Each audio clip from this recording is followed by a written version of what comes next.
I think a lot in the tech is about learning and unlearning. It's the love for building applications, building something that is new.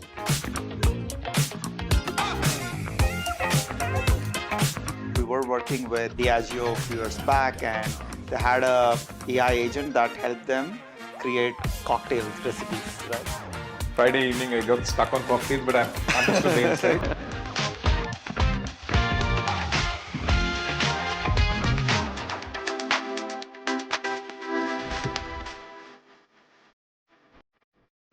Welcome to a brand new episode of In and Around Tech, your go-to podcast for all conversations about technology and what the future holds for all of us. My name is Krishna Bandaru and I am from Crio.Do. Let us delve into what the technology holds for all of us. Today I have with me co-founder and CEO of Yellow.ai. Hey Raghu. Hey, Krishna. Nice meeting you, man. Right after college, and good to kind of meet in a formal setting for the first time. So that's nice. Great to be here. Great to be here. So, Raghu is the CEO of Yellow.ai, a global conversational AI company. It started off in India and has now presence across the globe. It's venture capital funded. It has revenues of close to $40 million and is worth close to about $500 million. I've known Raghu since college days and I know his passion for technology. And now we'll get to know about what he thinks about conversational AI and how it's changing the world. Hey Raghu, once again, thanks for making it to our office. Now, before going into the future, we really want to understand what's the backstory behind Yellow.ai. What was your vision and what did you begin to solve? Yeah, great. So this was in 2016 when the adoption of messaging across the world was unprecedented. At the consumer side, you are seeing pretty much everyone using WhatsApp as their messaging channel. And even at the enterprise, people were using Slack, Microsoft Teams to communicate with colleagues. And still, when I was trying to call a contact center for my broadband connection, I was going through multiple hoops, wasn't able to reach to the right person. So the difference in experience was widely different. Great experience on WhatsApp talking to friends, but talking to companies was so much cumbersome. And at that time, it felt like the future of consumer business communication would be very close to how people communicate with each other. So we felt that in the future consumers would message a business, employees would chat with their HR representatives, etc. And that was the genesis of launching this company. And over a period of time, once we launched an app that connected consumers to businesses, we were seeing that 70 to 80% of the interactions were quite repetitive.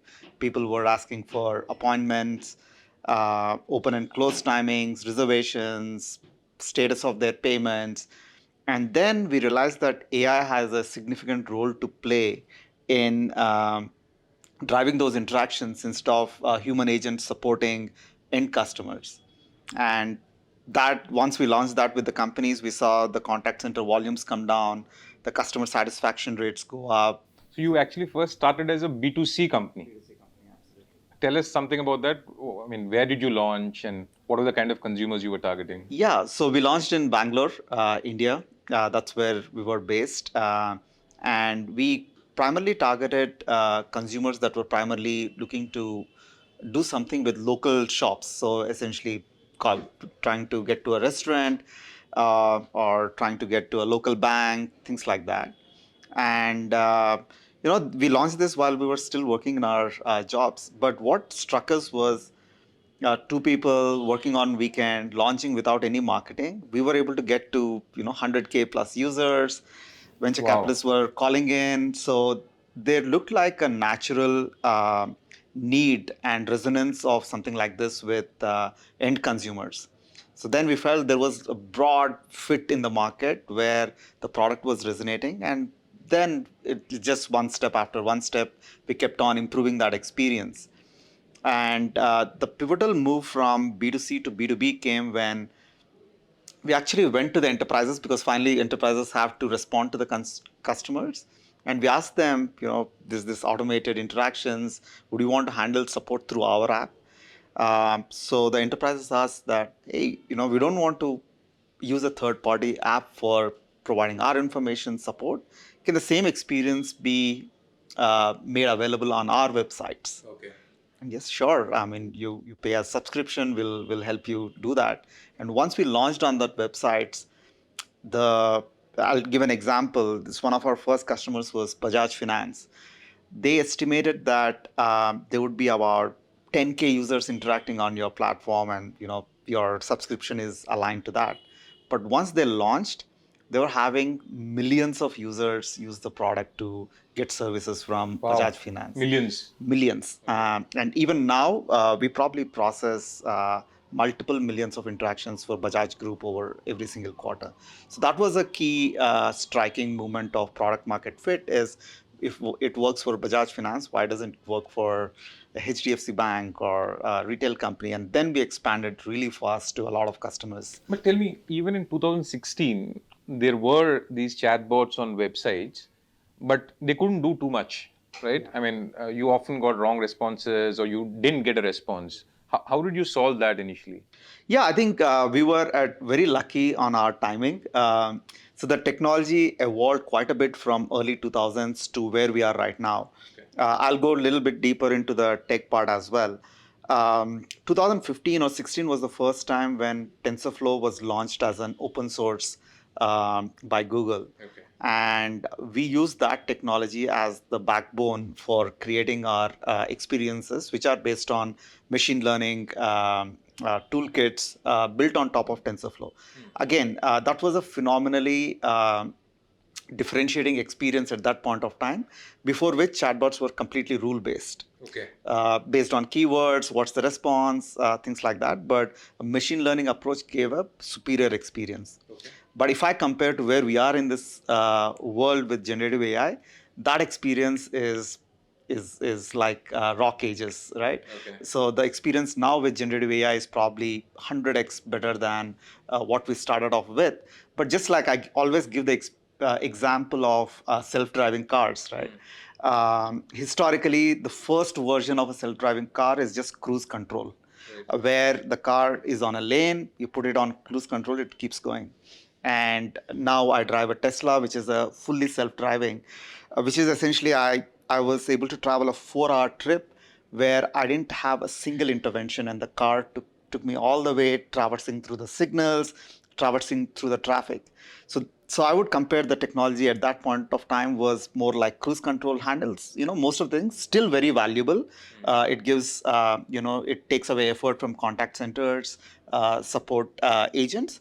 But the technology evolved where now we are inching closer to a full service automation in terms of interactions, where it can handle reasoning, it can handle doing end-to-end transactions, etc. So that's been the journey of this technology over years. We'll get to generative AI in a bit, but in 2016, when you started, what were you talked about technology being humble, saying that you're lucky, right? But not too many companies started around that time. So Google's TensorFlow really acted as a catalyst. But what were the business challenges? Because you were operating primarily from India. And what were the tech talent challenges? I mean, did you have the required tech talent in 2016 to work on such stuff? Yeah. So again, I would say I've been super lucky there. So my co-founders come with amazing tech talent. So one of my co-founders was from our college itself, 15 years junior, but he's a Google Summer of Code, and he's been building from day one. I remember still, I mean, I'm amazed with his name is Rashid Khan. Uh, I was like amazed at a final year level. The amount of building that he has done is just stellar. I mean, I don't think in our batches in 2000, I mean, we didn't have access to computers even till the fourth year, right? So he was a co-founder, and one of the co-founder was from Flipkart. He has built a lot of systems there. So we were blessed with that. And given that these folks were really known among their circles for their tech talent, there were a lot of followers. Okay. So a lot of folks who were part of those coding groups, etc., also joined the company initially, and that kind of helped us build really cutting edge tech team, which even right now is a world-class team of 200 people, kind of built grounds up, based in Bangalore and Abu Dhabi. Interesting fact. So finally, a student, finally a junior, was actually critical in building the latest tech stuff, right? I mean, people even studying in final year colleges can actually build world-beating products. Absolutely, Yeah. absolutely. Great insight, great insight. Coming to Yellow.ai in the present, like what are the various industries that use Yellow.ai? What are the more fascinating use cases which have, disproportional benefits for companies? Yeah, so the number one use case that's out there is contact center and Okay. customer service. Uh, there are two, three reasons for that. First, the market is phenomenally large, and some of the numbers are astonishing. In a year, the total number of customer support calls across the world are about 400 billion calls. 400 billion customer calls. Customer calls, support calls per year. Okay. The total amount of spend that companies do across customer support in the world is close to $1 trillion every single year. Okay. Right? And most of it, 98% of that spend goes towards agents. So it's about 15% of the jobs are customer support jobs, Okay. across the world. And the opportunity for us as a company is that we can automate a significant part of those interactions. And we also believe that I always keep saying this, that if I were to disappear to Mars and come back after 10 years, a majority of that 400 billion calls would be automated by AI agents versus human agents answering them. So it's a mammoth market. The second is a lot of companies outsource their contact centers, which means that they don't need to go through the pain of firing, etc., to reduce the costs. And these costs directly grow into gross margins for most of the companies. So this is a cost that it is not so sticky for the end companies, and they can go through without a lot of legal ethical implications in reducing this cost. And conversational AI is ideally suited for customer service, where the automation is very focused. You're answering information, you're making to do with some transactions, versus doing more complex things like potentially negotiating with the end customer, things like that. Uh, so a combination of these three make customer service as one of the largest and most impactful categories for conversational AI. So customer service, when you talked about slightly higher end tasks that are more complex, that still can be complemented with AI conversational commerce, but there's still humans needed out there. Okay. And is it primarily banking and financial sector that you see adopting this, or are there other industries who No, we adopt it in see a big way? across industries. So one of our largest customer is Verizon, which is large telecom company, has phenomenal amount of contact center requests on changing fees, etc. So we see telecom, we see banking, insurance, we see retail. We also see a lot of utilities. Okay. So our core target segment is companies that have more than 200 contact center agents. They all have opportunities to kind of make that more efficient. So it's spread across industries, primarily business to consumer. And do you see this change happening more in the developed economies like US, etc., or are you seeing even Indian outsourcing companies which actually manage a lot of these contact centers also deploying a lot of conversational tech? Yeah. So India has been our first market, and India, Southeast Asia, and they kind of exploded because our technology was used also on WhatsApp as a medium. Okay. And in 2018, WhatsApp opened up its APIs for enabling consumers to talk to businesses. And conversational AI was of great help for enterprises to adopt that, because these are all primarily messaging heavy markets. WhatsApp is big in India. You have Line really big in Japan. Can you repeat that for us? WhatsApp in India? India, Line Messenger in Okay. Japan, Line etc. Messenger, okay. So they're all like messaging heavy markets. So a lot of adoption here.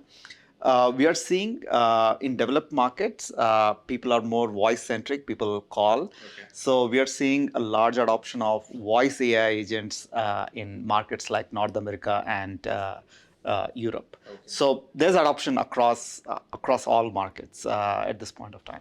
Maybe let's segue into the tech. You talked about chat technology. You talked about some voice AI technology, etc. Can you just demystify the tech for us? The current tech. I mean, we'll go into generative AI later, or maybe it's already there. Generative AI is the current. Correct. Okay. Okay. Current. But yeah, just broadly given a tech, the engine keeps changing, but at a broad level, people interact on different channels. So people call a contact center, they message on their messaging app like WhatsApp or iMessage, they email customers. So a lot of interactions coming from different channels. Then there is this entire generative AI layer that takes in all this information, and then it has access to all the enterprise knowledge sources, transaction systems. So to give an example, let's take an airline and somebody contacts through a phone for rescheduling a ticket. So this generative AI system understands that context and figures out from the internal enterprise systems on, hey, what is the right response and what is the right action for a specific request or interaction like that, and generates the workflows to execute that, generates a response using LLMs. These are large language models to rightly provide a response back to the customer, taking in the context of the core system, knowledge, and the incoming response, and continues the conversation to resolve that fully autonomously. And Yellow provides the tech platform to be Absolutely. integrated into the enterprise overall IT. Absolutely. system. So our platform enables integration into these contact centers, their email systems, their chat systems, and we have specialized LLMs that are focused in providing less hallucinated answers, taking in the content from the knowledge bases, transaction systems, and we also provide tools to manage these LLMs.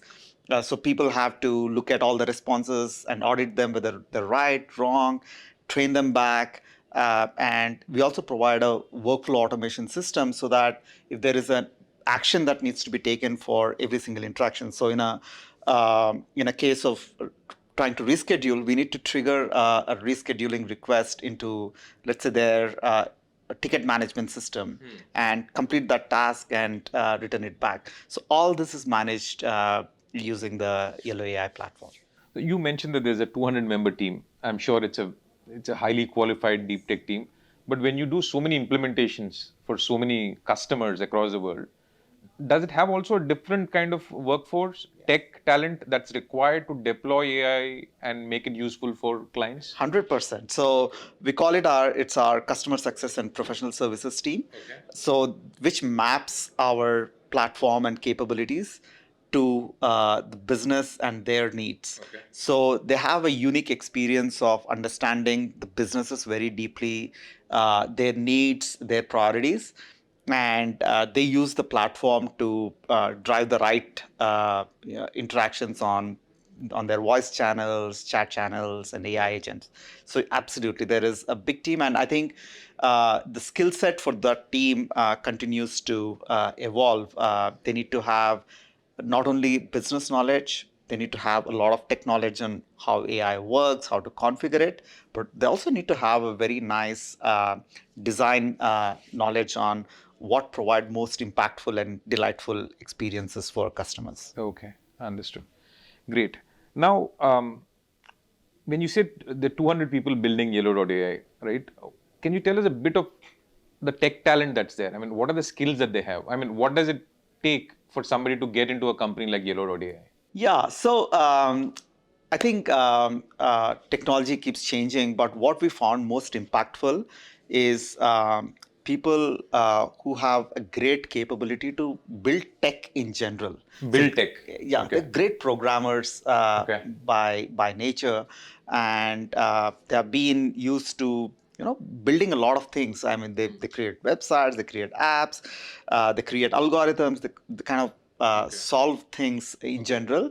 I think and they come on, they can learn AI. AI is one other technology that they can use, learn, and adapt. So we hire a lot from IITs, triple ITs, NITs, and even a lot of engineering colleges, and they all go through a very stringent coding assessment.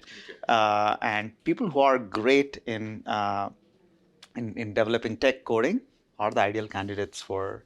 Wonderful, wonderful. Now, I know you moved your focus to the US. You moved from India, you moved to the US. You're operating in South America, you're operating in Southeast Asian countries. Are there any differences in the way tech is deployed across different markets? Yes, I mean, very unique experience. So I was talking about the difference in the end customers in different markets. India, you see engineers everywhere because there are there are so many engineers that India produces. So even at customer level, the depth of technical discussions in India market are pretty significant. People here evaluate a lot about, hey, whether you're using OpenAI or Claude, or so a lot of people have much more in-depth understanding of what's the text goes behind. Whereas what we see in a lot more of developed markets, be it US, Europe, is most of the people who buy technology, they buy for a business need. So they really evaluate a product on its capability to solve their business problem versus getting into the nitty gritty of what technology this uses and things like that. So from a marketing perspective, where you position to the customers, it is widely different in both these places. The second is from a tech perspective in professional services, what are the different needs that people have in these both the markets. US and Europe are very homogeneous markets. So every company would have a Salesforce, ServiceNow. The systems are very similar across companies. So it's highly replicatable across, Becomes easier for you to easier implement to it. implement. Okay. Whereas in emerging markets, people use a lot of different solutions, homegrown, etc. So it's a little messy to kind of integrate, and it's more involved to kind of build these systems for customers in these markets. Great. Now, coming to AI, Gen AI, I remember you said in 2016, TensorFlow acted as a catalyst. Now, I mean, we hear about ChatGPT, LLMs, OpenAI, etc. What are the technologies, or what are the large companies which are coming up with these technologies, and what is catalyzing uh, product development in Yellow? Yeah, so the biggest change from 2022 has been LLM, LLM as a core of our architecture. So that has helped us improve the breadth of automation, so we can automate a lot more use cases. There's a lot of dynamism in the interactions, which means that now LLMs are trained on worldwide knowledge and data, which means that even if the user doesn't go through a certain flow and they talk about things that are deviating from what the company can answer at that point of time, we are able to handle those dynamically because there is a lot of knowledge source that's part of the LLMs.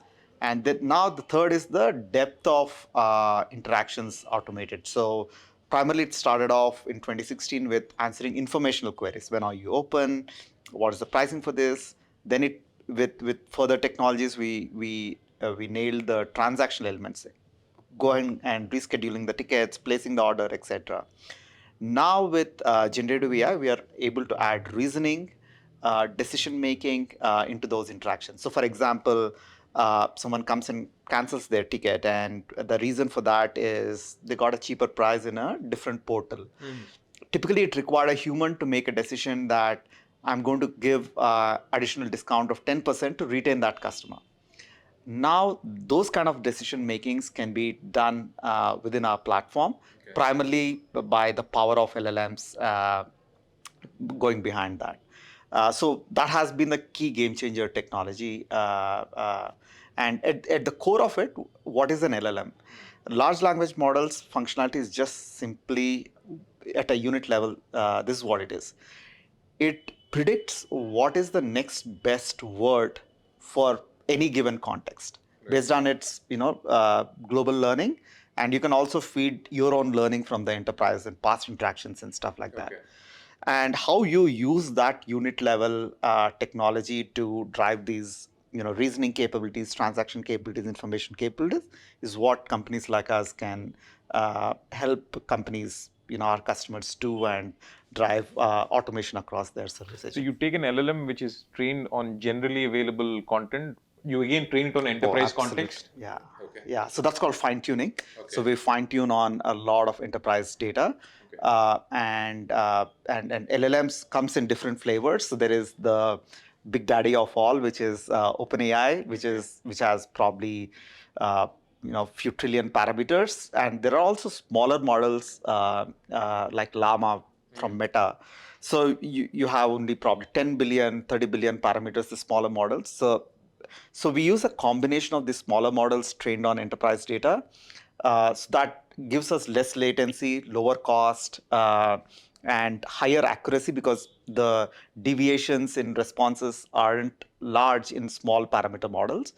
Whereas for use cases that need extreme smartness, and we are okay having some kind of hallucinations and variability in the answers, we call in the big daddy LLMs as well. So there's an orchestration LLM that determines for every response what is the right LLM to use in driving those interactions. That's interesting. So the smaller LLMs that you're talking about, are they for a specific purpose? Exactly. So smaller LLMs by default are open source. They can be fine-tuned for a specific purpose. They can be fine-tuned. So we take those smaller open source LLMs like Llama models, and we fine-tune, let's say, some of them to figure out what is the next best action. Another LLM is fine-tuned to summarize a content. Another LLM, a small LLM, is to figure out what is the right kind of semantics and response for a grievance from the customer. So it's a combination of these that actually generate a response. Okay. And these LLMs, right now, you mentioned a couple of big names. Do you see that ecosystem continuously increasing? Yeah. So the ecosystem is already continuously increasing. So now you have OpenAI, that was like the big daddy out there. Now you have Anthropic and Claude that's kind of closing in on. There are also enterprise-specific companies like Cohere out there. There are pure open source models like Llama and Mistral, and a lot of them have their own specificities on where they are good for, cost versus functionality comparison. So I think that ecosystem will continue to develop, and we are also seeing regional LLMs come up. I think there's some India LLMs focused on India that are getting out there. I don't know how effective they are, but a lot of that ecosystem is being built out. Great. So TensorFlow, I mean, when TensorFlow was there, even then there were not too many chat companies, but yours was one of them. Now there's this plethora of LLMs, right? Do you see competition emerging from unseen quarters? I mean, Yeah, absolutely. So the barrier for entry earlier was much higher. And so we were like really unique, and there were very few companies doing that, and that gave us a lot of traction. And now the barrier for entry is much lower. But I always give this comparison. I don't know, do you play pickleball? I've heard about it from you only. Right? So the difference between pickleball and tennis is that pickleball, anybody can pick up a racket and go and play. It's easy to play. So the barrier for entry is low. So everyone can play pickleball, but only people who have learned tennis can play tennis. So it's similar here, where everyone can create a basic experience using LLMs, but really making LLMs work at scale at enterprises, you need a lot of systems around it, And as I said, this entire orchestration across different LLMs, fine tuning, auditing, pre-built integrations, authentication, a lot of these things are needed. And we were fortunate that we worked with 1,000+ customers so far. So all these systems got built out. And now it's more about changing the core layer from an earlier technology to LLM-based technology. So while there are a lot of competitors at the entry-level segment, which can get to SMBs, at an enterprise level, we are not seeing a lot of newer competition coming from. Where we are seeing competition coming from, though, is the big guys itself. So like a Salesforce or ServiceNow or let's say Microsoft, which already have access to these customers. So They already have the distribution. Yeah. distribution. So we are seeing some competition from there. But overall, it's definitely a much more intense competitive environment now versus 3-4 years back. That was my next question. Salesforce, or maybe even an Indian company like Freshworks or Zoho, all of these companies, they seem to have all come with their own conversational chatbots, right? But you still have a dominant play in conversational AI. What is it that the biggies are unable to do, or is it a matter of only catch up for them? No, so I think so. 2-3 things that are coming as impediments for bigger companies to do it. So primarily, I know you run sales, so sales runs on quotas, and a lot of these companies are business models are built on agent based licensing models. So a company like Freshworks or Salesforce would go to the customer and say, you have 1,000 agents, buy this 1,000 agent support module.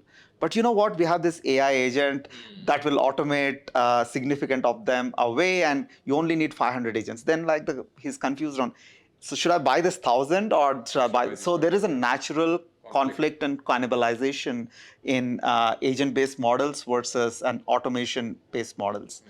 And second, it's also the focus of the company. What happens in a large companies like Salesforce is there are $20 billion of revenue is on the agent-based module. They're constantly selling. Next quarter, they need to add $1 billion more, and automation still is probably few $1 million, which is not even a counting move the needle change for them, yeah. move the needle for them. So how do they focus their best tech resources on something that is not contributing now and cannibalizing the bigger thing and drive it through the market is a challenge. And that's the opportunity for agile companies like us, where we are born with the automation model, how fast we can grow and expand in the market. I think that's what playing out. You're almost like a AI native company We are, compared to AI others who thrive on absolutely. legacy. Absolutely. Great. Now, with all of these tech changes happening, I know you operate from the US these days, but you still have a large part of your tech team in India. There's a lot of tech people laterally now who want to move into the happening world of AI, right? What do they need to do? I mean, they've been developers, they've worked in product companies or they're working in services companies, they are doing coding. But what do they, if they want to get into conversational AI, what are the kind of skills that they need to build? Yeah, I think a lot in the tech is about learning and unlearning. Okay. So it's my belief, personal belief, is the way to look at AI development is a change in mindset, more than just the skill in developing.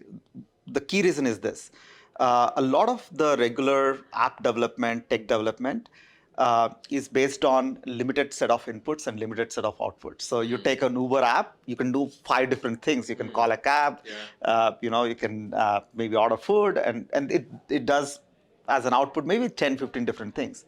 But AI systems by nature can have infinite kind of inputs and constrain infinite kind of responses. And how do you think about building systems around that is a completely different way of thinking. These are constantly learning organisms, so you're kind of building a system that keeps learning and generating more relevant answers as this learning loop improves. So I think it's first thing is just being flexible, and going back, unlearning the existing and completely having a different look at it. And of course, I think if you are good in programming and tech, you learn how to program these languages and stuff like that, right? But the majority is like, I think, unblocking your thinking and and just working this on a clean slate is the key for getting to AI. Staying in the topic of this deep tech or AI stuff that is happening, now you've seen both US and India, right? I think in US, there's a lot of buzz from the investor community, even from academia, right? And from the companies themselves on how to deploy AI better, right?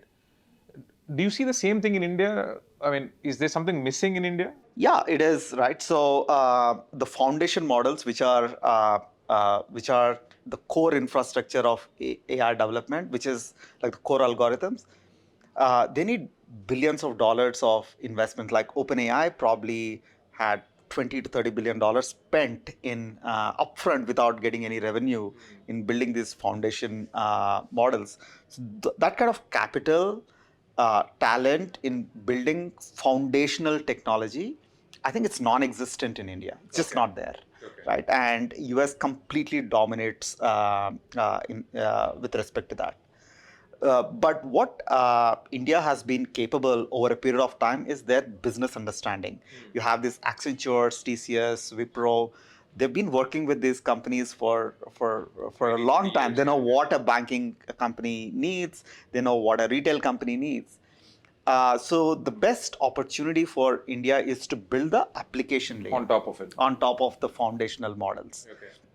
So which may not be core AI engineering in terms of developing the models, but completely learning how to build AI systems and merge that with the business domain knowledge to deliver some great applications for the enterprise. I feel that's the opportunity what India has. Maybe just an adjacent area. I mean, we see in through all of these technologies, you're generating a lot of consumer data, right? And we keep hearing about data analytics, data science in the Indian market, especially significant number of jobs. How do I mean? Are you also in charge of the consumer data that you generate through your application, and do you run an analytics layer on top to give insights to your Yeah, clients? absolutely. So the interactions are a treasure trove of great insights, right? Because there are 400 billion calls. Companies' primary interaction with their end customers is through contact centers. They can get some great data on what products they are liking, what products they are not liking, what in a certain. I mean, I just give an example. We were working with Diageo a few years back, and they had a AI agent that helped them create cocktail recipes, right? And the insight they got was that from these interactions was South India preferred spicier cocktails versus North India preferred sweeter cocktails. Where do you get that kind of data, right? And that can feed into what they market in South India versus what they market in North India, right? So those are the insights that they can get. And yeah, our platform is fully built to drive as much inputs that we can provide, based on these interactions that can be great inputs for their customer experience team, product teams, marketing teams, etc. And that's the opportunity as well, because historically that data has been completely lost. So people are calling, it's not digitized. Nobody knows what's happening inside. But now it goes through an AI layer, which means that you have some labeling of what's happening there. Perfect. That provides the Insights. Friday evening, I got stuck on cocktails, but I understood the insight. I mean, we went to college almost 24 years ago when we did graduation. I think what people learn today, maybe it's changed in pockets. Rashid is a great example. But what would you tell your 24 years younger, I mean, 24 years ago, what would you tell yourself on how to really crack it in tech careers? Yeah, it's the love for building. Love for building. Love for building. Okay. Where Building applications. building applications, building something that is new, right? So instead of just learning technology for the sake of learning, I have this idea, I have certain thing I want to do, and it may not be useful. Just build a new thing, so you'll learn the entire thing of what goes on end to end in developing a product. And I have seen some of the best people who cracked are by nature builders, which means that they are taking that proactive step to do something new, which is not status quo, right? I think that's what I would recommend. Even if it's not profitable, you're not selling, just try to build something useful for people. And that process teaches you a lot of things. Excellent. And you've also been recruiting in the US market. I mean, the US tech, the US university system, the tech talent out there, and the Indian tech talent out here. I mean, you often tell me that it's equally good. Yeah. It's better to hire in India. But the university system seems to be far better in the US. I mean, what is it that makes you hire more of Indians? Yeah, in so India? even in the US, it's a tale of two cities, Okay. right? So there are a plethora of engineering colleges which are not as much ranked out there. I mean, I don't think there is any difference in. I mean, you see, most of the highly talented people in a lot of companies out there are people who have studied in Indian engineering colleges. We all know that Indians dominate the tech scene out there, and it's not like they learned something super different in their masters or something. It's just the opportunities are a lot more that help them, drive their career growth. But what is different though is the premier institutes, Stanford's, Berkeley's, where there's a history of some great innovations and people who are probably the best in their fields, the exposure to them. I think that makes the real big difference in some of these really premium academic institutions. But otherwise, talent is as good here as well. Absolutely. All right. Moving on, I think there's a frequent question in the media about the ethical concerns or the impact of AI on society, on the loss of jobs. I'm sure, as a founder of a premier company, working in AI, you must be getting a lot of these questions. How do you address that? Yeah, so I kind of look at history for patterns around this. First of all, one thing is clear that at least the roles will definitely change. And if I just look at history, I compare with my dad. There was a lot lesser automation when my dad was around, but I used to see him, free in the evenings, go to office at 9. He was relatively relaxed. Just look at lifestyle for all of us, right? With all the automation that has taken in the last 20 years, I'm probably working twice or thrice as hard or harder than I think what my parents were working, and that's true in historically as well, before industrial revolution, etc. But what has changed is the value creation for unit level of work, which means that probably, with all this, with 1 hour of work, probably we are able to create value wealth, which is multiple times of what I think the historical generations have created for their unit level of work. Which means that I think there will be work created by AI in a different roles, but I think they will be highly leveraged and highly value creating, both for the world and For human beings. for human beings. I think that's the broad brush. What those roles are, I think there's a crystal ball and we can guess, but that will come through. But I don't think people will be a lot more freer and no and people not having jobs. I don't think that will The type of jobs will change. type of jobs will will say. change. Also, have you seen your chatbot? I mean, we've seen some of the large chatbots coming and giving really wrong answers, slightly biased and racist remarks, etc. Have you seen that? I mean, I know in enterprise it's a lot more controlled, but have you seen that happening? Oh, this happens all the time if you use the LLMs, right? And that's where companies like us come in, where we have built those fine-tuned models. There's a technology called retrieval augmented generation that kind of controls the content from which the answers are generated. So that problem is there, and obviously there are technologies and ways to build guardrails around those problems as well. And that's where companies like us work with enterprises to do that. That's great. Let me summarize this for the audience. Folks, that was it from In and Around Tech.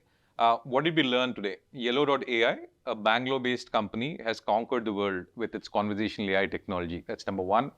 The catalysts were some of the major technology building blocks, whether it was Google's TensorFlow in 2016 or the LLM models now in 2022 and 2023. What Raghu is saying is, I think if you want to get into great tech careers, you need to develop a love for building things. And Indian students or Indian graduates are equally well equipped to enter into these deep tech careers. And he's also allayed concerns over ethical concerns of AI and the harmful impact it can have on society. I think we have nothing to worry. Hope you found this in and around technology episode very useful. Raghu, thanks again for coming over and giving us so many insights into what's happening in conversational AI. I hope you guys enjoyed this session on in and around tech. Thank you.